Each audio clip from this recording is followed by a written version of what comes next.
এই পৃথিবীতে একজন পয়গম্বর জন্ম থেকেই জানতেন তিনি আল্লাহর নবী, তিনি হচ্ছেন এখনো মারা যান নাই, আল্লাহ পাক তাকে আসমানে তুলে নিয়েছেন, আবার তিনি আসবেন, দাজ্জালকে মোকাবেলা করবেন। সেই পয়গম্বরের নামটা কি বলেন?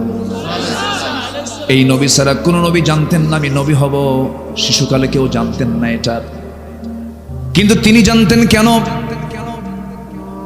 তার পিতার কোনো পরিচয় ছিল না, তার বাবার কোনো পরিচয় ছিল না। ইন্না মাসালা ঈসা কামাসালি আদম, ঈসার দৃষ্টান্ত হলো আদমের মতো, আদমের যেমন বাবার পরিচয় নাই, আল্লাহর পয়গম্বর ঈসার আল্লাহর কোনো বাবা, নিজের পিতার কোনো পরিচয় নাই। কিন্তু ঈসা আলাইহিস সালাম যখন মার গর্ভে যখন ছিলেন, আল্লাহর ফয়সালা, পিতৃহীন সন্তান আল্লাহ তাআলা মারিয়ামকে দান করলেন, স্বামী ছাড়া সন্তান দিয়ে দিলেন। অসম্ভবকে সম্ভব করার একমাত্র যোগ্যতা রাখেন তিনি কে? আসতে বলবেন না, তিনি কে? আল্লাহ তাআলা। সন্তান ডেলিভারি হয়ে গেল। অনেক লম্বা কথা ছিল, শর্ট করে নিয়ে আসলাম। মারিয়াম বিনতে ইমরানকে আল্লাহ তাআলা বলেন, ইন্নাল্লাহ আস্তাফাকি ওয়া তাহহারাকি, হে মারিয়াম আমি তোমাকে নির্বাচিত করেছি, আমি তোমাকে নবীর মা বানাবো। তিনি বললেন কেমন করে সম্ভব? লাম ইয়ামসাসনি বাশার, কোন পুরুষ আমাকে স্পর্শ করে নাই, আমি কেমন করে মা হব?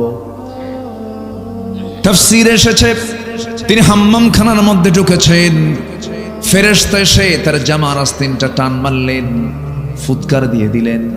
আর একটা ব্যাখ্যায় পাওয়া যায় তিনি মুখটা হা করলেন, মুখের মধ্যে মুখ গহ্বরে ফুৎকার দেওয়া হলো, মিন্স বন্ধ হয়ে গেল। সন্তান পেটে চলে আসলো। 2 মাস 3 মাস 4 মাস যখন যেতে লাগলো, বাহ্যিক সিমটমটা প্রকাশ পেয়ে গেল। সবাই বলতে লাগলো, মারিয়াম এটা কেমন কথা, তোমার পেটের সন্তান কেমন করে আসলো, এত বড় অঘটন তোমার জীবনে কে ঘটায় দিল? তিনি বললেন, আল্লাহর কসম করে বলি কোন পুরুষ আমাকে স্পর্শ করে না, আল্লাহ তাআলা আমাকে দান করেছেন।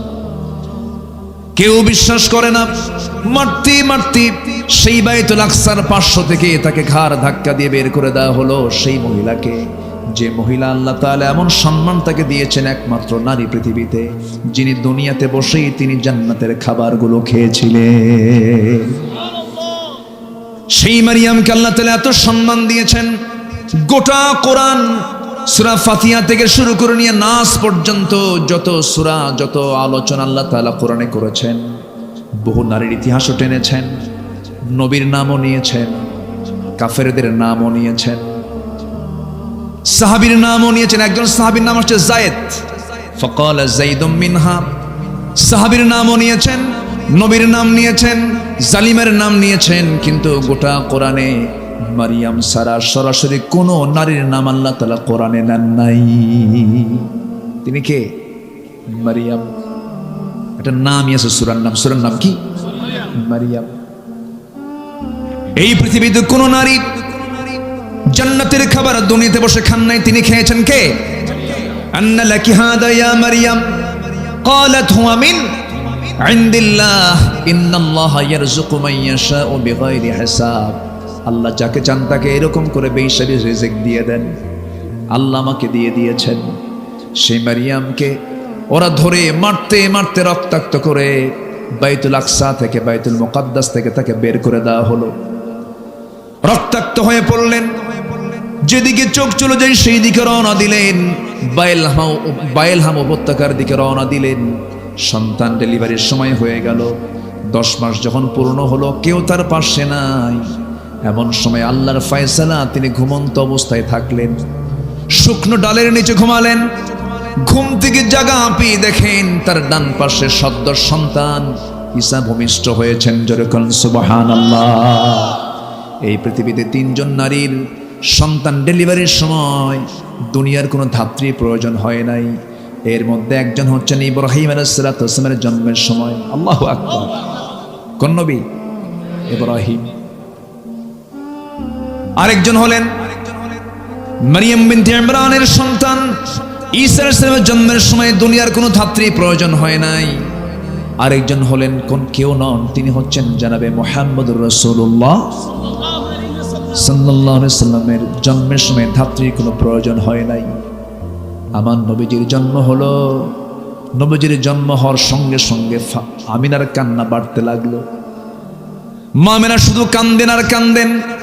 সন্তান জন্ম নিলে মা তো খুশি হওয়ার কথা, কিন্তু সন্তান জন্ম নেওয়ার পর যে সবচেয়ে বেশি খুশি হবে সেই খুশি হওয়ার মানুষ তো আগেই নাই, আগেই দুনিয়া থেকে বিদায় নিয়েছেন। আমার নবীর বাবা আব্দুল্লাহর ইন্তেকাল হয়ে গেছে। মা আমিনার ঘরে আলো চলে আসছে, কিন্তু আমিনার মুখে কোনো হাসি নাই। আমিনার চোখ বে শুধু দর দর করে পানি পড়ে। আবু তালেব একদিন স্মৃতিচারণ করতে নিয়ে বলতেছে, ভাতিজা মোহাম্মদ শোনো, তুমি আল্লাহর নবী আমি বিশ্বাস করি, কিন্তু ঈমান আনতে পারতেছি না, ঈমান আনতে পারতেছি না। তুমি আল্লাহর পয়গম্বর আমার বিশ্বাস হয়, একটা স্মৃতিচারণ করি। ও আমার ভাতিজা মুহাম্মদ বিন আব্দুল্লাহ শোনো, তোমার যেদিন জন্ম হলো আমি খুব খুশি হয়েছিলাম। আমি তোমাকে দেখেছি, প্রত্যেক দিন তোমাকে দেখতে যাই, তোমার মার কাছে তুমি কোলে বসে থাকো। কিন্তু একদিন পূর্ণিমা রাতে যে দেখলাম তোমার মা তোমার সামনেই নাই, খেলা হাওমাও করে কান্দে। তোমার পাশে কেউ নয়, তুমি একা একা চাঁদনি রাতের চাঁদনি আকাশের নিচে তোমাকে শুয়ে রেখেছে। তুমি একা একা চাঁদনি রাতের সেই চাঁদের দিকে তাকায় তাকায় তুমি একা একা শুয়ে আছো, তোমার মা কাছে আসতেছে না। সেই সময় আমি লক্ষ্য করে দেখলাম, ভাতিজা মুহাম্মদ তুমি চাঁদের দিকে তাকাচ্ছ, তোমার হাত ডান দিকে নাও, চাঁদও ডান দিকে যায়। তোমার হাত বাম দিকে নাও, চাঁদও বাম দিকে যায়। যখন তুমি তোমার দুই হাতটা দিয়া যখন নিচের দিকে টান মারো, চাঁদটাও কাছাকাছি চলে আসে। ও ভাতিজা মুহাম্মদ, আমি কি ভুল দেখছি না সঠিক দেখেছি? সঙ্গে সঙ্গে রাসূল বলছেন, চাচা আমার জন্মের পূর্বেই বাপ ইন্তেকাল করেছেন। আমার মার তো কষ্ট, আমার মা আমাকে কোলে নিলেই স্বামীর কথা মনে হয়ে যায়, বারবার হাওমাও করে কান্দে। আমার মামার কাছে আসতে পারে না, সেই জন্য আল্লাহ রাব্বুল আলামিন ওই সময়টা আকাশের চাঁদ আমার জন্য খেলনা বানায় দিয়েছিলেন। জোরে বলি সুবহানাল্লাহ। মা আমিনা বলেন, আমার শিশু মুহাম্মদ যখন আমার গর্ভে ছিল, সেই গর্ভে থাকাকালীন আমি যখন কলসি ভরে যখন পানি আনতে যাব, কলসি হাতে নিয়েছি, যখন কূপের ধারে যেতাম দেখতাম উপচে পড়ে কূপের পানিগুলো পড়ে পড়ে যাচ্ছে। আমার দড়ি লাগতো না, টেনে পানি তোলা লাগতো না, উপচে পড়া পানি কূপের উপর দিয়ে সব ভেসে ভেসে পড়তো। মা আমিনা যখন রাস্তা দিয়ে হাঁটতেন, গোটা রাস্তা সুগন্ধে ভরপুর হয়ে যেত। বলা হলো, আমিনা তুমি রাস্তা দিয়ে হাঁটলে পরে সুগন্ধে ভরপুর হয়ে যায়। তার শাশুড়ি অর্থাৎ আমার নবীর দাদি বলতেছিলেন, তুমি যে রাস্তা দিয়ে হাঁটো এরকম সুগন্ধি ইউজ করো কেন, এটা তো উচিত না। মা শোনেন, আমার শিশু মুহাম্মদ যখন গর্ভে আসে, আমার শরীর থেকে সুন্দর সুঘ্রাণ শুরু হয়েছিল। যেরকম সুবহানাল্লাহ। তিনজন নারীর সন্তান ডেলিভারির সময় চুল পরিমাণ তারা কোনো কষ্ট ফিল করেন নাই, তারা টেরই পান নাই। আটা থেকে চুল টান দিলে যেমন টের পাওয়া যায় না, তাদের জন্মের সময় তাদের মারা তেমন কোনো টের পান নাই। ঈসা আলাইহিস সালাম ভূমিষ্ঠ হলেন, ঘুম থেকে জাগা পেয়ে দেখেন সদ্য সন্তান ঈসা আলাইহিস সালাম হাত পা নড়াচড়া করছেন। সন্তানকে কোলে নিলেন, আদর করলেন, স্নেহ দিলেন, চুমু দিলেন। গাছের দিকে তাকায় দেখেন শুকনো ডালটা সবুজের শ্যামলে রূপান্তরিত হয়েছে, ফলগুলো টসটসে পাকা পাকা ধরে আছে। ফলগুলো পারলেন, খেলেন, জীবনের শক্তি ফিরে পেলেন। কেউ তার পাশে নাই। দুধ পান করাচ্ছেন। 3টা দিন 3টা রাত চলে গেছে। বলা হলো, মারিয়াম মানুষের মাঝে চলে যাও, বাইতুল আকসায় চলে যাও, তোমাকে যেতে হবে। তিনি বলেন, কেমন করে যাব? আমি কেমন করে জবাব দেব? সবাই তোমাকে বলবে তুমি তো অসতী নারী, যার সন্তান তুমি সামনে নিয়ে আসছো, কেমন করে জবাব, কেমন করে কি প্রমাণ করব? সঙ্গে সঙ্গে বলা হলো, মারিয়াম কোনো কথা তুমি বলতে যাবে না, তোমাকে শেখায় দিচ্ছি। তোমাকে যখন প্রশ্ন করবে তখন তুমি বলবে, ক্বালাত ইন্নী নাযারতু লিররহমানি সাওমা। তুমি বলে দেবে, আমি একজন রোজাদার, আমি কোনো কথা বলবো না, যা বলার তোমরা আমার সন্তানের সঙ্গে বলো। সন্তানটার বয়স মাত্র কয়দিন, এই পৃথিবীতে দোলনায় থেকে এই পৃথিবীতে দোলনায় থেকে নবজাতক বাচ্চা 3টা কথা বলেছে। কয়জন কথা বলেছে? এর মধ্যে একজনকে বলেন ঈসা আলাইহিস সালাতু ওয়াস সালাম। ঈসা আলাইহিস সালাতু ওয়াস সালাম দোলনায় তিনি কথা বলেছেন। সবাই মিলে যখন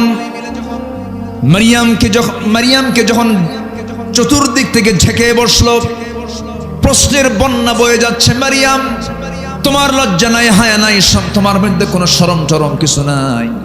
একটা জারজ সন্তানকে সঙ্গে করে নিয়ে আমাদের মাঝে আবার কেমন করে দেখা করতে আসছো?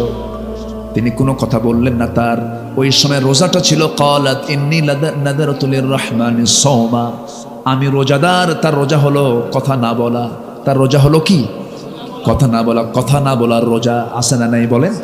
আমরা যে রোজা রাখি, না খেয়ে রোজা রাখি, কিন্তু কথা না বলে থাকি, কথা বলি। কিন্তু আল্লাহ তাআলা কথাও না করে দিয়েছেন, কথা বলতে মানা করেছেন। কোন কথা বলেন? রোজা রেখে কি কথা বলতে মানা করেছেন? বাজে কথা। সে লোকে রোজা রাখার কোনো প্রয়োজন নাই। মাল্লাম ইয়াদা কাওলা যুর ওয়াল আমালা বিহি ফালাইসা লিল্লাহি হাজাতুন ফি আন ইয়াদা তুআমাহ ওয়া শারাবাহ। যে ব্যক্তি রোজা থেকে মিথ্যা বেহুদা কথা ছাড়তে পারলো না, তার রোজা রাখার কোনো প্রয়োজন নাই। তাহলে মানে কি? কথা না বলাও রোজা, আবার না খেয়ে থাকাও রোজা। তাহলে মারিয়ামের রোজা ছিল কি বলেন? কথা না বলা। আল্লাহর হুকুম পেলেন, তিনি কথা বললেন না। শুধু বললেন আমি কোনো কথা বলবো না। ওই যে দোলনায় শুয়ে আছে নবজাতক, সে কথা বলবে। সবাই হাসে আর বলে মারিয়াম ছিল আধা পাগলি, এখন হয়ে গেছে পুরা পাগলি। এরকম করে হেও করছে। কিন্তু দোলনায় থাকা ছোট্ট বাচ্চা নবজাতক ঈসা আলাইহিস সালাতু ওয়াস সালামকে যখন নৌকোচায় যখন প্রশ্ন করেছে উপস্থিত লোকজন, বলছে হে সন্তান, তোর পরিচয়টা কি? একজন নবী দোলনায় থেকেই জানতেন তিনি আল্লাহর নবী। তিনি কে বলেন? ঈসা আলাইহিস সালাতু ওয়াস সালাম। তিনি কি বললেন? ক্বালা ইন্নী আবদুল্লাহি আতানিয়াল কিতাব ওয়া জাআলানি নাবিয়্যা। আমি হলাম আল্লাহর গোলাম। আল্লাহ পাক আমাকে ইনজিল কিতাব দিয়েছেন, আর আমার মা হচ্ছেন একজন নবীর মা। যেরকম সুবহানাল্লাহ, আমার মা একজন নবীর মা। এই নবীজি ঈসা আলাইহিস সালাতু ওয়াস সালাম জন্ম থেকেই জানতেন তিনি আল্লাহর পয়গম্বর। কিন্তু সব নবী কিন্তু জানতেন না। ইব্রাহিম আলাইহিস সালাতু ওয়াস সালাম নিজেও। ওই আয়াতটা প্রমাণ করে দেয়। তিনি যখন সূর্যের দিকে তাকালেন, নবুয়ত যখন পান নাই, তখন তিনি সূর্যকে দেখে বলছেন ফালাম্মা রাআ আশ-শামসা বাযিগাতান ক্বালা হাযা রাব্বি হাযা আকবার ফালাম্মা আফালাত ক্বালা ইয়া কওমি ইন্নী বারীউম মিম্মা তুশরিকুন। জোরে বলুন আল্লাহু আকবার। সূরাতুল আনআম আয়াত নম্বর ৭৮। যখন তিনি সূর্যকে দেখলেন, সূর্য দেখে বলেন এত বড় একটা সৃষ্টি, এটাই বুঝে আমার রব, এটাই তো সবচাইতে বড়। কিন্তু যখন এটা অস্তমিত হয়ে গেল, তখন তিনি বললেন না, আমার রব তো অস্তমিত হওয়ার কথা নয়। আমি সম্পূর্ণ শিরক থেকে নিজেকে মুক্ত রাখলাম। জোরে বলি আল্লাহু আকবার। আমার ভাইয়েরা, অগ্নি পূজক কি বলে, একজন পত্তলিক পিতার সন্তান ছিলেন ইব্রাহিম আলাইহিস সালাতু ওয়াস সালাম। সে নিজে মূর্তিগুলো বানাতো। সেই মূর্তিগুলো বানায় বাজারে বিক্রি করত। মূর্তি বানায় বাজারে বিক্রি করতো। রব বানাতো, আবার রব বাজারে বিক্রি হতো। মানে এমন রব নিজের হাতে বানায় আবার বাজারে বেচে দেয়। বাজারে কি করে? বেচে দেয়। সম্মানিত ভাইয়েরা, সেই পরিবারের সন্তানকে বলেন, সেই পরিবারের সন্তানকে তিনি কি বাপকে ফলো করেছেন? ইসলামকে ফলো করতে গেলে প্রথম বাধা আসবে পরিবার থেকে। প্রথম বাধা আসবে কিসের থেকে বলেন? তার প্রমাণ হচ্ছেন ইব্রাহিম আলাইহিস সালাতু ওয়াস সালাম।